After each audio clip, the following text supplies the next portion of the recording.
মিশা ভাইয়ের কথা তো বলারই দরকার নেই, গিনিস বুকে নাম উঠানো দরকার ছিল। মিশা ভাইয়ের এত ছবি করে ফেলেছে। ইকবাল ভাইয়ের আইডিয়া ভালো।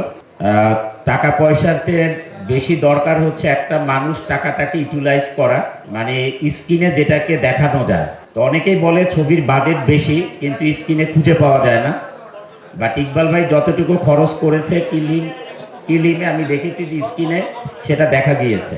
জানি গুলশানের চামেলি নামটা এই যুগের সাথে একদম, মানে আমি বলবো এখনকার যেই পরিবেশ আমাদের এই গুলশান নিয়ে অনেক অনেক ভিডিও দেখি আমরা ইউটিউবে ফেসবুকে, সেই মানে এখনকার যুগ অনুযায়ী যেই নামটা দিয়েছে, নামের জন্য এই ছবিটা আমি প্রথমেই বলতে চাই মানুষ আগ্রহ নিয়ে এই ছবিটা দেখবে ইকবাল ভাইকে, এবং যে নামটি রেখেছেন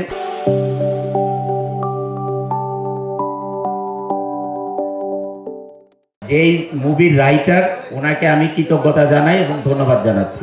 আর এইখানে যারা এই ছবিতে অ্যাক্টিং করবেন, সিনেমা হলে যদি এসে টিকিট কেটে দেখেও যায় তাও টিকিটের পয়সা উঠে যাবে।